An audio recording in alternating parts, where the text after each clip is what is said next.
الحمد لله رب العالمين، له النعمة وله الفضل وله الثناء الحسن. من يهده الله تعالى لنور الإيمان والإسلام فهو المهتد وهو الفائز يوم الدين، ومن يضلل فلا هادي له، وهو الخاسر الخسران المبين، يوم لا ينفع مال ولا بنون إلا من أتى الله بقلب سليم. صلوات الله البر الرحيم والملائكة المقربين على سيدنا محمد خاتم الأنبياء والمرسلين، وعلى آله وصحبه ومن تبعهم بإحسان إلى يوم الدين. باب فضل الرحمة ورقة القلب، من كتاب مكارم الأخلاق للحافظ الطبراني رحمه الله. الحديث 40.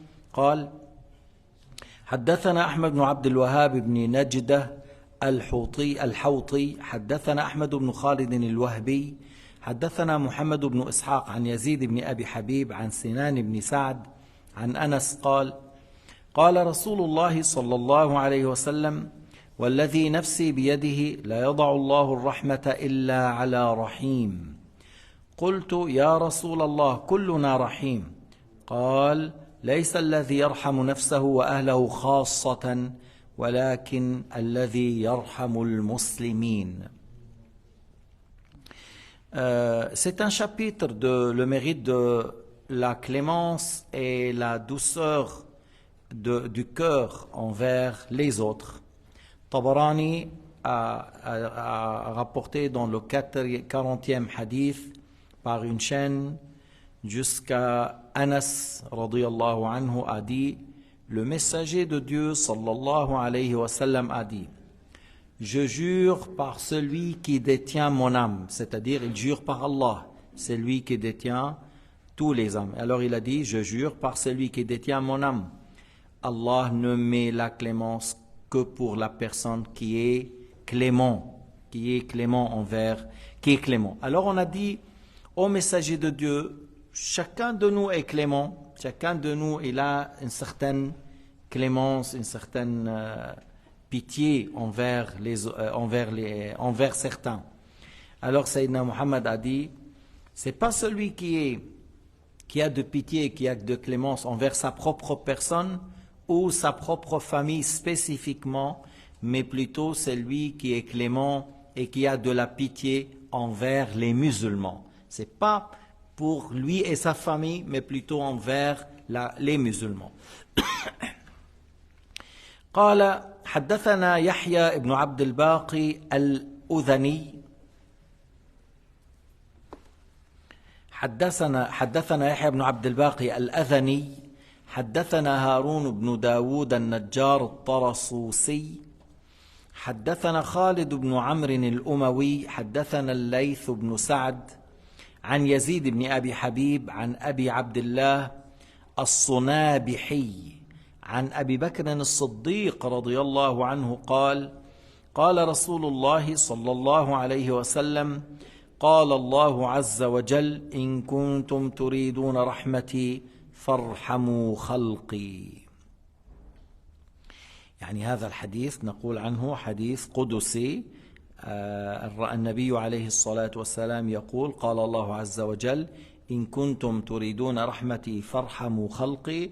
وهذا يقال له حديث قدسي، ليس من آيات القرآن. الفرق بين الحديث القدسي والقرآن أن القرآن لفظه معجز، أما الحديث القدسي ليس لفظه معجزا. Alors Tabarani a rapporté par une chaîne jusqu'à Abu Bakr as-Siddiq qu'Allah Ta'ala l'agréé a dit que le messager de Allah a dit: Allah subhanahu wa ta'ala a dit, al hadith que je viens de citer qui signifie: si vous voulez avoir ma clémence, soyez clément envers mes créatures. Si vous voulez la clémence de Allah subhanahu wa ta'ala qu'il descend pour vous, si vous voulez être couvert par la clémence de votre Seigneur, soyez clément envers les créatures. Ar-Rahimuna yarhamhumur Rahman. Ma hek? Ar-Rahimuna yarhamhumur Rahman. Idha anta فيك رحمة وشفقة على الناس الله تعالى يرحمك. Si tu as de la clémence, si tu as de la pitié envers les gens, envers les musulmans, envers les grands, envers les petits, Allah Ta'ala sera clément envers toi.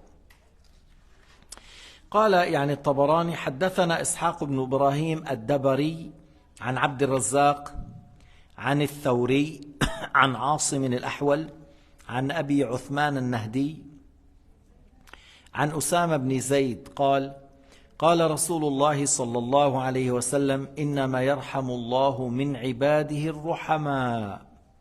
Alors Tabarani a rapporté par cette chaîne jusqu'à Usama fils de Zayd. ويقال له Usama al-Hib parce que le prophète aimait beaucoup Usama et son père. Zayd, c'est le compagnon que le prophète, avant de recevoir la prophétie, il l'a adopté. On l'a nommé Zayd fils de Muhammad. Puis dans l'islam, Allah Ta'ala a interdit l'adoption, c'est-à-dire tu ne peux pas appeler la personne qui n'est pas ton fils par dire c'est mon fils. Et lui, il ne peut pas dire pour quelqu'un c'est mon père et c'est pas son père. Alors Zayd, avant, on l'a nommé Zayd fils de Muhammad. Et vous connaissez l'histoire. Pourquoi? Parce que Zayd à la place, c'était un homme libre, un jeune garçon qui a été, par suite à une guerre entre telle tribu et telle tribu, ils l'ont pris comme esclave, puis après ils l'ont vendu, jusqu'il est arrivé chez le prophète alayhi salatu wassalam, avant de recevoir la révélation. Puis le père de Zayd, Kharija, et son oncle paternel sont venus chez Sayyidina Muhammad alayhi salatu wassalam, et lui ont parlé qu'il leur retourne, qu'il leur donne Zayd. Et Sayyidina Muhammad a dit autrement, on peut dire autrement. Ils ont dit quoi? Il a dit on va donner à Zayd le choix de choisir entre vous, le père et l'oncle paternel, et moi. Alors ils étaient tous contents, ils étaient très satisfaits.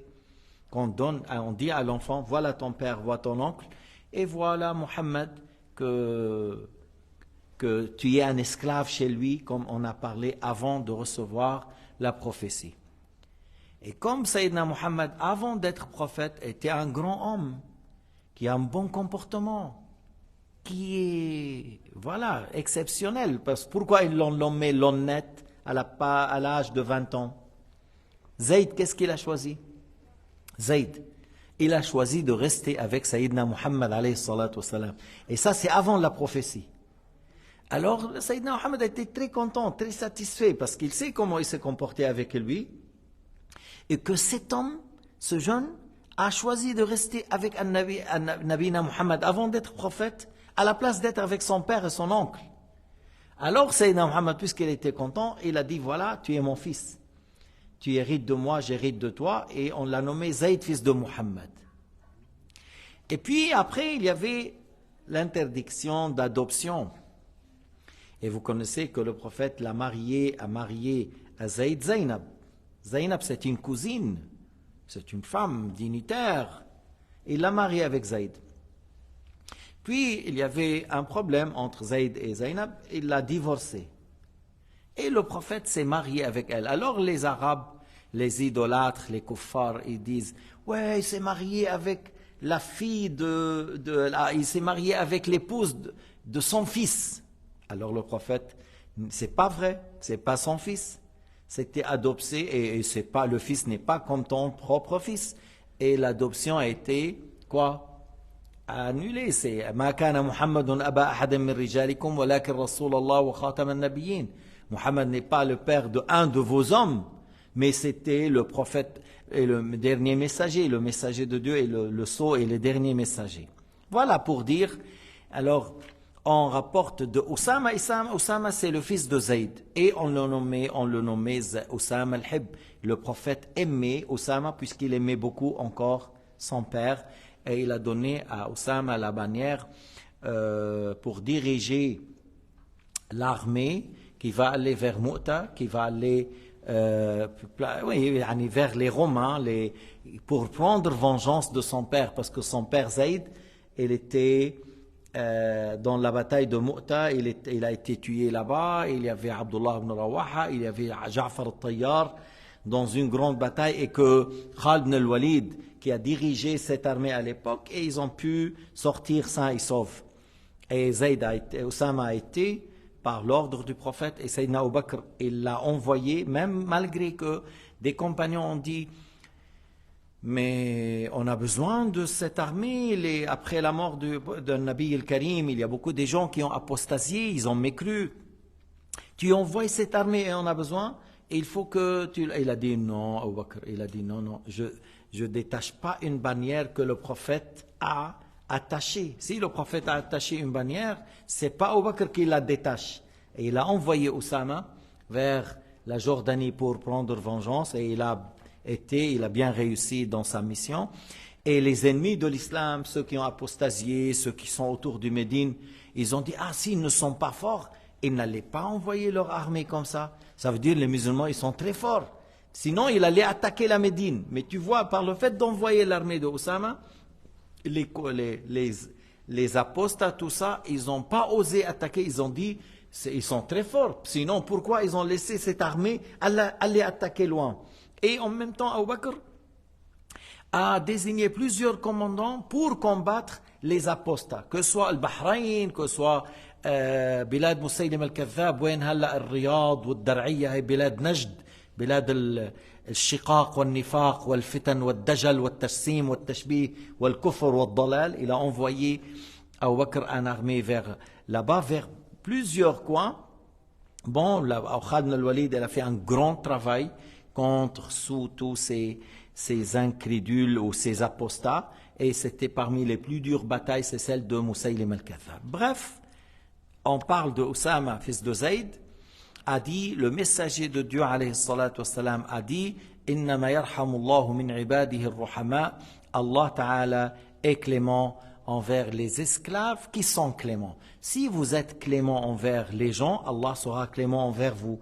Pratiquez une certaine pitié, une certaine clémence envers les gens pour que Allah ta'ala soit clément envers vous. On va dire Ar-Rahimuna yarhamur Rahman, innama yarhamullahu min ibadihi ar-ruhama. قال الطبراني حدثنا بشر بن موسى حدثنا الحميدي حدثنا سفيان بن إسماعيل ابن أبي خالد عن قيس بن أبي حازم عن جابر قال قال رسول الله صلى الله عليه وسلم من لا يرحم الناس لا يرحمه الله. Alors, Tabarani a rapporté par une chaîne jusqu'à Jabir ibn Abdullah, un sahabi, et il a dit, le messager de Dieu a dit, celui qui n'est pas clément envers les gens n'aura pas la clémence de Dieu. C'est-à-dire, Allah ne sera pas clément envers la personne qui n'a pas de clémence envers les autres. يعني وفي هذا حديث أيضا جاء بمعناه إن الله يعذب الذين يعذبون الناس. إن الله يعذب الذين يعذبون الناس.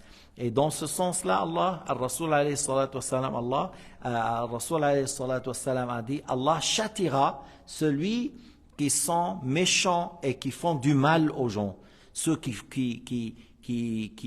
font tort, ou qui font du mal, ou qui agressent, ou qui sont méchants avec les gens, Allah subhanahu wa ta'ala châtie ceux qui font du mal aux gens.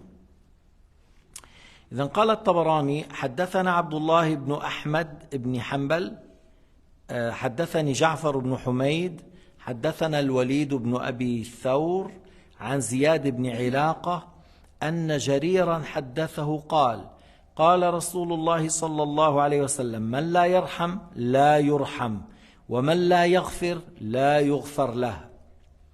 هون من لا يغفر بمعنى إيش؟ يسامح. ويجوز أن تستعمل بهذه العبارة من لا يغفر أي يسامح. أما المغفرة بمعنى مغفرة الذنوب هذا لا يكون إلا لله، لا الرسول عليه الصلاة والسلام ولا العلماء ولا الصالحين ولا أي إمام في يقول لواحد غفرت لك ذنوبك. اليوم لمخلوق بيقول لإنسان غفرت لك ذنوبك بيكون من الكافرين. هذا الذي قال هذه الكلمة. Tabarani a rapporté de Abdullah, fils de l'imam Ahmed, par une chaîne jusqu'à Jarir, qui a dit à Ziyad, fils de Ilaqa, Jarir lui a parlé, lui a dit à Ziyad, fils de Ilaqa, que le messager de Dieu a dit, celui qui n'est pas clément envers les gens n'aura pas la clémence de Dieu. Et celui qui ne pardonne pas. Dans quel sens qui ne pardonne pas? C'est comme tu dis, je tolère, je laisse passer, je punis pas à chaque fois, même si la personne était agressive avec moi, même, voilà, je tolère, je pardonne, je laisse passer. Alors celui qui n'est pas comme ça n'aura pas et si tu n'es pas comme ça, alors tu n'auras pas le pardon de Dieu. Et lorsque j'ai dit on pardonne, vous avez compris dans quel sens? C'est-à-dire, tu m'as fait du mal, tu m'as agressé, tu m'as dit telle chose, je peux fermer les yeux, je peux laisser passer, je peux tolérer. C'est dans ce sens, c'est pas dans le sens que moi je pardonne tes péchés, pas du tout. Dans l'islam, il n'y a pas ça.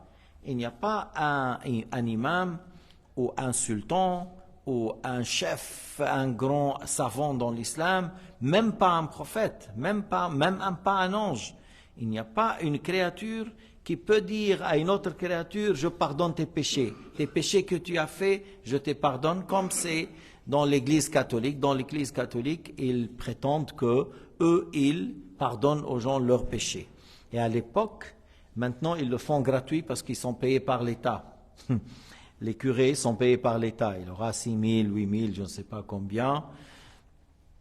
Et beaucoup parmi ces curés-là, ils disent c'est interdit de se marier, mais ils ne laissent pas passer un garçon, un enfant sans l'attaquer.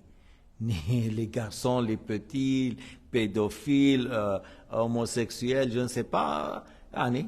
L'église Rome, il vous dit qu'est-ce qui se passe dans leur église. À tel point que si le curé n'est pas homosexuel, ils disent mais c'est bizarre. Si tu es comme ça. Eux, à l'époque, ils pardonnent aux gens, ils disent aux gens, je te pardonne les péchés, mais il faut payer de l'or. C'était pas gratuit. C'était pas gratuit. Et à tel point, même à l'époque, il lui dit, tu auras telle place dans le paradis. Il lui vend une place dans le paradis. Il vient, il paye de l'argent, il lui dit, je te pardonne. Et comme après, il va lui dire, voilà, tu auras tant dans le paradis. Mais comment? Même Jésus, alayhi salam, n'avait pas le droit de vendre quoi que ce soit dans le paradis ou de dire à une créature, je te pardonne les péchés. وَمَنْ يَغْفِرُ الذُّنُوبَ إِلَّا اللَّهِ وَمَنْ يَغْفِرُ الذُّنُوبَ إِلَّا اللَّهِ. Qui pardonne les péchés à part Allah? Personne, c'est Allah Ta'ala qui pardonne. Alors ici, le mot وَمَنْ لَا يَغْفِرْ لَا يُغْفَرْ لَهُ بِمَعْنَى مَنْ لَا يُسَامِحْ. C'est pas dans le sens celui qui ne pardonne pas les péchés aux gens, non, celui qui n'est pas tolérant, celui qui n'est pas quelqu'un qui laisse passer, même si les gens étaient agressifs ou méchants ou ils ont agi dans le mal, voilà, cherche à leur pardonner, à ne pas punir, à ne pas répliquer pour avoir le pardon de ton Seigneur. إذا كنت تستحق العقاب ألا تحب أن يعفو الله عنك. Si tu es quelqu'un qui mérite un certain châtiment, tu n'agrées pas, tu n'aimes pas avoir le pardon de Dieu, mais tu dis, mais bien sûr, oh mon Seigneur, je suis quelqu'un de désobéissant, oh mon Seigneur, pardonne-moi. Alors, si tu es fautif, tu aimes qu'Allah te pardonne, et il est le créateur et toi tu es l'esclave. Alors une créature comme toi, qui a fait du mal à ta propre personne, tu ne lui pardonnes pas dans le sens tu ne lui dis voilà je te pardonne, tu n'as pas besoin, c'est bon, c'est réglé, je ferme les yeux. Alors si tu aimes le pardon de Dieu, sois quelqu'un qui pardonne aux gens dans le sens s'ils t'ont agressé, s'ils t'ont fait du mal, tu dis voilà, pardonne, je vous pardonne. قال حدثنا محمد بن عبد الله مطين حدثنا أبو كريب حدثنا عثمان بن سعيد حدثنا أبو وكيع عن أبي إسحاق عن أبي ظبيان عن جرير قال قال رسول الله صلى الله عليه وسلم من لا يرحم من في الأرض لا يرحمه أهل السماء. انتبهوا لهذه الرواية. من لا يرحم من في الأرض لا يرحمه أهل السماء. من لا يرحم من في الأرض لا يرحمه أهل السماء. هلا هي إذا بتجي باللغة إنه من لا يرحم من في الأرض لا يرحمه أهل السماء، لكن قرأت هكذا، قرأت لا يرحمه أهل السماء. ما المراد بأهل السماء؟ الملائكة، لأنه لا يجوز أن نقول عن الله أهل السماء. الله لا يسمى أهل السماء الذين إذا أطلقنا أهل السماء لابد تفسيرها بالملائكة.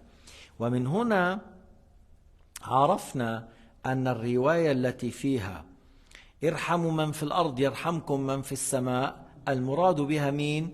الملائكة، لأن الملائكة تنزل بالعذاب بأمر الله. ارحموا من في الأرض يرحمكم من في السماء، معناه عند ذلك الله تعالى لا يرسل عليكم ملائكته بالعذاب، لأن هذا الحديث جاء برواية أخرى: من لا يرحم من في الأرض لا يرحمه أهل السماء. وخير ما فسرته بالوارد، هذه رواية ارحموا من في الأرض يرحمكم من في السماء، وهذه رواية الراحمون يرحمهم الرحمن، ارحموا من في الأرض يرحمكم أهل السماء. فرواية أهل السماء دلت على أن المراد بمن في السماء أي الملائكة. الطبراني a rapporté par une chaîne jusqu'à Abi Dhabian de Jarir radiyallahu anhu a dit que le messager de Dieu a dit: celui qui n'est pas clément envers les gens de la terre, les habitants du ciel ne seront pas cléments envers lui. Et le mot les habitants, ahlus sama en arabe, les habitants, c'est les anges. Pourquoi? Parce qu'on n'a pas le droit de nommer Allah les habitants ou ahlu as-sama. On n'a pas le droit de dire bil ittifaq, selon les savants de l'islam, les ulama ad-din, ils ne tolèrent pas, ils disent c'est pas permis de nommer Allah ahlu as-sama. C'est un Dieu unique, on ne dit pas ahlu pour Allah subhanahu wa ta'ala. Et on ne dit pas les habitants du ciel non plus, c'est la traduction en français. Et on a dit, lorsqu'on dit, alors faites cette version comme il a dit l'Iraqi, ça veut dire les anges. Et ce hadith a été rapporté par une autre version, irham man fil ard yarhamkum man fis sama. Et dans l'autre version, ceux qui sont au ciel. Alors le mot ceux qui sont au ciel, c'est les anges. Comment on a su? C'est par la version les habitants, ou ahlus sama. Et la meilleure explication, c'est le fait d'expliquer le hadith par le hadith, le fait d'expliquer le Coran par le Coran, le fait d'expliquer le Coran par le hadith. La meilleure explication pour Al-Qur'an al-Karim et la Sunna al-Mutahhara, c'est le fait d'expliquer par le Coran et par la Sunna ce qui a été rapporté par Sayyidina Muhammad et ce qui est révélé par le Coran. C'est si tu arrives à expliquer ce qui était révélé et ce qui a dit Sayyidina Muhammad par une révélation ou par une parole de Nabi al-Karim, ça c'est la meilleure explication. Et là on a deux versions.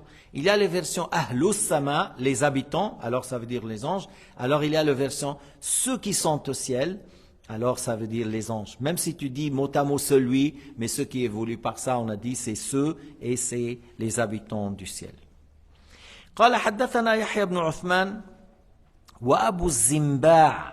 ما اسمه أبو الزنباع؟ روح بن الفرج المصريان. قال حدثنا عبد الله بن محمد الفهمي حدثنا عبد الله بن وهب حدثني يحيى بن عبد الله بن سالم عن موسى بن عقبة عن عبد الله بن علي عن أبي إسحاق عن أبي عبيدة بن عبد الله عن عبد الله بن مسعود قال قال رسول الله صلى الله عليه وسلم ارحم من في الأرض يرحمك من في السماء. المراد هنا إيش؟ من في السماء الملائكة. ولا يصح أن يقال أنا أقول من في السماء أي الله في السماء، أنا أخذ الأمر على ظاهره، لأن دين الإسلام لا يتعارض مع العقل. فإذا قلت الله يسكن السماء، من خلق السماء؟ الله، فكيف يسكنها وهو خالقها؟ كيف يسكنها وهو خالقها؟ Alors, Tabarani a rapporté le hadith que je viens de citer avant, maintenant on l'a cité, de Abdullah fils de Mas'ud, que le messager de Dieu alayhi salatu wassalam a dit: soyez cléments envers les gens de la terre, ceux qui sont au ciel seront cléments envers vous. Alors, sois clément envers les habitants de la terre, ceux qui sont au ciel seront cléments envers toi, en adressant la parole à Abdullah ibn Mas'ud. Alors, ce qui est voulu par man fis sama, c'est les anges. Pourquoi? Parce qu'on vient de dire, parce qu'il y a la version les habitants du ciel, ahlus sama. Si quelqu'un dit, mais moi je prends pas l'autre version. Il y a ici man fis sama et c'est Allah Ta'ala qui est fis sama. Alors attention. Si tu veux dire man fi sama ulu al-qadr wa shan, si tu veux dire, parce que dans la langue arabe, on dit telle personne fi sama par le fait de dire il est très haut par son mérite, par le mérite et par le degré, par la puissance. Si tu veux dire par ça, alors on peut dire man fi sama, c'est-à-dire Allah, pour dire qu'il est le tout-puissant, celui qui est au-dessus de toute chose par sa souveraineté, par sa puissance et sa majesté. Mais si tu veux dire par ça man fi sama en disant Allah est à l'intérieur du ciel, on va te poser la question directement, qui a créé les cieux? Si tu dis ils ne sont pas créés, ça existe sans début, c'est de shirk et de la mécréance, le fait de dire il y a autre chose qui existe avec Dieu sans début. Si tu dis c'est Allah qui a créé les cieux, si c'est Allah Ta'ala qui a créé les cieux, Allah existe avant et le changement n'advient pas à Dieu. Les cieux sont des créatures, Allah n'a pas besoin des cieux pour qu'il existe. Allah n'a pas besoin du place pour qu'il existe. Allah existe avant les cieux et avant les places. Et la raison est, avec l'islam, il n'y a pas de contradiction. Et celui qui dit Allah est à l'intérieur du ciel, il a fait une contradiction entre l'islam et la raison saine. Et ce n'est pas juste. Parce que le grand soutien de l'islam, c'est la raison. Et il n'y a pas de contradiction entre l'islam et la raison. Et c'est pour cela qu'on dit, le seul moyen de savoir la véracité de l'islam, c'est la raison. Et de là, lorsqu'on parle de tawhid, les savants de l'islam, ils citent al-ayat, ils citent al-hadith, et ils citent les arguments rationnels, parce que la raison est témoin de la véracité de l'islam. Et l'islam, avant de parler de la prière et du jeûne et du zakat, et de hajj et de birr al-walidain, l'islam avant tout, c'est aqida, c'est le fait de croire en Dieu comme qui convient à lui, croire aux prophètes, croire aux anges et au jour dernier. L'islam, c'est ça avant tout, c'est une foi, c'est une croyance. Et si la personne a cru qu'Allah est à l'intérieur des cieux, ou il a cru qu'il est un corps, il s'assoit sur le trône, ou il a cru qu'il a des pieds, il a cru qu'il a des membres, il a cru qu'il porte des souliers en or, il croit qu'il a besoin d'une chaise et que les anges lui ramènent la chaise. À chaque fois qu'il se déplace, les anges lui ramènent la chaise. Mais ça, c'est contre l'islam. Ça, c'est quelque chose qui contredit Tawhid. Ça, c'est quelque chose qui contredit la foi. C'est pas ça qui est dit dans le Coran, c'est pas ça qui est dit par le Nabi Muhammad alayhi salatu wassalam. Alors c'est pour cela la parole même fis sama, ça veut dire les anges, ceux qui sont au ciel, c'est eux qui descendent des fois pour punir et châtier, comme il a envoyé Rabb al-Alamin, Jibril, wa Mikaïl, wa Israfil pour punir la communauté de Lot. Et là, Sayyidina Jibril a pris les 3 ou 4 villes, Sodome et Gomorrhe, et il y a 2 villes encore, il les a pris par une plume et il les a élevés en haut. Ils étaient lapidés, par la suite, et les a renversés le haut en bas. إذن الملائكة يرسلهم الله تعالى بالعذاب لبعض أهل الأرض كما أرسل إلى قوم لوط جبريل وإسرافيل وميكائيل. جبريل ضرب هؤلاء أولا، ضرب هؤلاء بجناحه فدخل الريش في أعينهم فأعماهم الله. بعدما أعماهم جبريل نزل بريشة من جناحه فحمل هذه القرى، مع أنه هي ليست متلاصقة، هذه القرى ليست متلاصقة، حملها كلها رفعها إلى السماء فرجموا من بأمر الله سبحانه وتعالى أراده بحجارة، ثم قلبها الله رأسا على عقب. الله تعالى جبريل عليه السلام il les a renversés le haut en bas.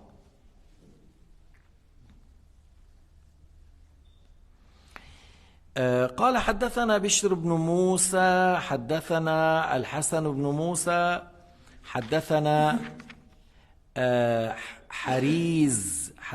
حريز ابن عثمان عن حبان بن زيد الشرعبي عن عبد الله بن عمرو قال سمعت رسول الله صلى الله عليه وسلم يقول ارحموا ترحموا واغفروا يغفر لكم. Dans le hadith, Tabarani a rapporté jusqu'à Abdullah, fils de Amr ibn al-As.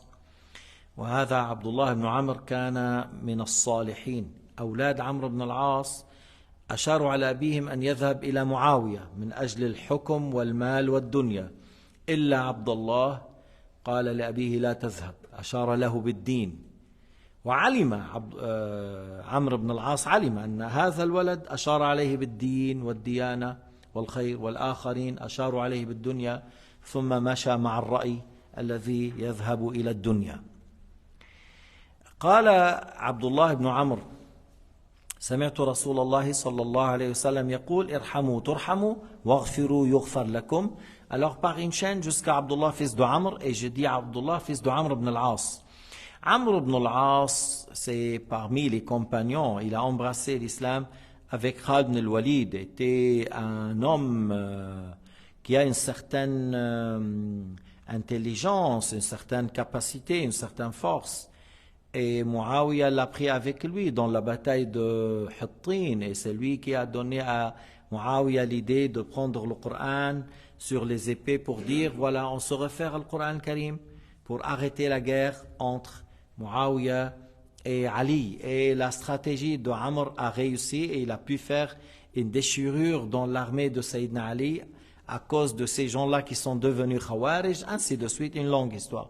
Mais cet homme qui s'appelait Abdullah, parmi les fils de Amr ibn al-As, il a dit, il ne faut pas que tu ailles chez Muawiyah. Et les autres, ils ont dit, va chez Muawiyah, c'est-à-dire certains ont proposé d'aller pour la dunya, pour avoir un pouvoir, une responsabilité, tandis que Abdullah ibn Amr, il a dit que non, il ne faut pas y aller, il voulait que son père soit loin de la dunya, mais il a suivi l'avis des autres. Bref, Abdullah fils de Amr, cet homme pieux, a dit, j'ai entendu le messager de Dieu sallallahu alayhi wa sallam dire, soyez clément, vous auriez la clémence, pardonnez, Allah Ta'ala vous pardonne. Et je répète toujours, pardonner dans le sens tolérer.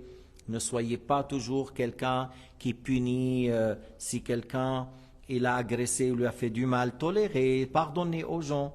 Voilà, comme nous on utilise souvent le mot pardonne-moi, c'est-à-dire voilà, mais pas dans le sens pardonne à mes péchés. Non, le pardon des péchés, c'est Allah Ta'ala qui pardonne et pas d'autres.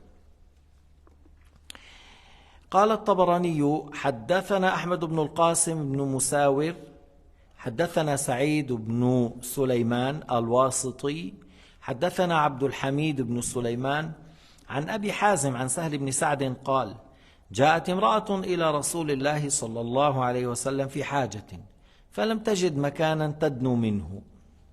Dans le hadith, Tabarani a rapporté jusqu'à Sahl fils de Saad, il a dit qu'une femme est venue chez le messager sallallahu alayhi wa sallam, il a Rasul al-Karim, pour un certain besoin, mais il n'a pas trouvé une place pour s'approcher de Nabi al-Karim afin de lui parler. فقام رجل فجلست يعني مكانه فقضت حاجتها. Quelqu'un s'est levé et il a cédé la place pour cette dame. Quelqu'un s'est levé et il a laissé la place pour elle. Alors il s'est assis et il a eu ses affaires, son affaire était réglée. فقال رسول الله صلى الله عليه وسلم لما فعلت هذا. Sayyidina Muhammad, il a dit à l'homme, pourquoi tu as fait ça? Tu t'es levé et tu as laissé cette place à la femme. قال رحمتها. Qu'est-ce qu'il a dit l'homme, le compagnon? J'avais de pitié envers elle, j'avais de pitié, de la clémence envers elle. قال رحمك الله. Sayyidina Muhammad lui a dit رحمك الله. Sayyidina Muhammad lui a dit qu'Allah soit clément envers toi. Puisque tu as laissé ça par pitié envers cette femme et par clémence, qu'Allah Ta'ala soit clément envers toi. معناه المطلوب من الإنسان المسلم أن يكون هكذا مع إخوانه. Ça veut dire c'est une chose demandée d'agir de cette manière. الرسول دعا له لأنه رحم هذه المرأة. Le prophète النبي الكريم a fait une invocation en faveur de cet homme parce qu'il a agi de cette manière. الحديث الأخير في الباب, le dernier hadith dans ce chapitre. قال الطبراني حدثنا إبراهيم بن هاشم البغوي حدثنا علي بن الجعد حدثنا عدي بن الفضل عن يونس ابن عبيد, وهذا يونس بن عبيد من عباد الله الصالحين, de Yunus ibn Ubayd qui était un grand homme de bien. عن معاوية بن قرة عن أبيه قال قال رجل يا رسول الله إني لآخذ الشاة لأذبحها فأرحمها فقال والشاة إن رحمتها رحمك الله والشاة إن رحمتها رحمك الله. Alors, on parle de Muawiyah, fils de Qurra, de son père, c'est-à-dire Qurra. Muawiyah, fils de Qurra, il rapporte de son père qui s'appelait Qurra. Il a dit, un homme est venu chez le prophète alayhi salatu wassalam, un homme. Il a dit au messager de Dieu, Ya Rasulallah, des fois je prends le mouton pour l'égorger et j'avais une certaine pitié envers ce mouton. Et parmi les choses que le prophète nous a enseignées, tu caches le couteau, tu égorges pas un mouton devant un mouton, et que le couteau soit bien aiguisé, et tu ne la traînes pas d'une manière dure, et tu égorges d'une manière rapide. Tout ça, alors il a dit, je prends le mouton, et j'avais de pitié. Il a dit, et même le mouton, si tu as de pitié envers le mouton et de la clémence, Allah soit clément envers toi. والشاة إذا رحمتها إن رحمتها رحمك الله. فإذا النبي صلى الله عليه وسلم قال حتى الإنسان لما يرحم الحيوان الله تعالى يرحمه. Comme j'ai dit, c'est le dernier hadith, mais pour vous rappeler, لنذكر أن النبي قال امرأة دخلت الجنة بالكلب التي سقته ماء لأنه كان عطشان مع أنها كانت عاصية آثمة، وامرأة كانت في النار بسبب الهرة حبستها فلم تطعمها ولم تتركها تأكل، لم تفلتها حتى ماتت، فقال هذه في النار وتلك في الجنة. Encore au sujet d'avoir de pitié envers les animaux, que Sayyidina Muhammad a parlé d'une femme perverse de Bani Israël, qu'Allah lui a pardonné parce qu'il a donné à boire à un chien assoiffé. Il a rempli l'eau dans le soulier et lui a donné une fois, deux fois, jusqu'il est désaltéré.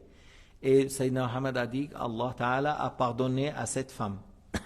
Et il a parlé, Sayyidina Muhammad, qu'il a vu une femme dans l'enfer, dans Jahannam. Pourquoi? Parce qu'il avait un chat, elle l'a enfermé. Elle ne l'a pas laissé partir pour chercher à manger toute seule, tout seul, et il ne lui a pas donné à manger jusqu'à la mort. Alors il a dit, je l'ai vu dans l'enfer. إذن حتى الحيوان المطلوب منا أن نرعاه، لكن يعني أن نرحمه. ولكن إذا شفنا كيف الإسلام وشفتوا كيف بني صهيون الصهاينة، شيء عجيب غريب، حتى الأموات الذين هم تحت الأرض ما سلموا من شر الصهاينة. وهؤلاء لا أدري أي قلوب عندهم، قلوبهم أشد قساوة من الحجر لا شك، لأن هذا الذي يقتل باليوم 100 و200 و300 و400 500 إنسان ومرأة وطفل وكذا ويبقى يستطيع أن ينام، هذا قلبه أشد قساوة من الحجارة. Alors j'ai dit, regardez dans l'islam comment le prophète nous a ordonné d'avoir de pitié envers un chat, envers un chien, envers un mouton. Et comment on a dit, lorsqu'on égorge un mouton, on cache le couteau, on n'égorge pas un mouton devant un autre, et on passe rapidement et que le couteau soit bien aiguisé. Et regardez les les sionistes, que ce soit Al-Afin al-Muntin Netanyahu avec son groupe et son armée sioniste, qu'est-ce qu'ils font avec les enfants et comment ils tuent les gens? Je ne sais pas comment ces gens-là qui tuent par jour 200, 300, 400 personnes, je parle de les pilotes des avions qui bombardent et qui tuent. Il sait que lorsqu'on lance des bombes de 3 tonnes, 4 tonnes à un quartier, on va tuer 200, 300 personnes. Comment il arrive à dormir? C'est des gens qui ont le cœur très dur. C'est des gens qui ont le cœur très dur. J'ai vu dans l'histoire des grands méchants, des grands criminels, Genghis Khan, Holako, Hitler, Napoléon Bonaparte, il y a des criminels, ils ont fait. Mais j'ai pas vu quelqu'un qui attaque les morts. J'ai pas vu des gens qui attaquent les gens qui sont morts. Alors les sionistes, ils viennent vers les morts et ils ramènent leur machine pour faire sortir le mort de leur tombe. Wallah, c'est quelque chose qui est terrible. C'est quelque chose d'étonnant dans l'histoire depuis Adam jusqu'à nos jours, que vous voyez des gens méchants, qui ont des cœurs durs, qui a'da'ul bashar wal bashariya, ils ont de la haine contre l'humanité. Wal iyadhu billahi ta'ala, nas'alullah al-afwa wal afiya. وحسن الختام، والحمد لله رب العالمين. صلى الله على سيدنا محمد وعلى آله وصحبه وسلم.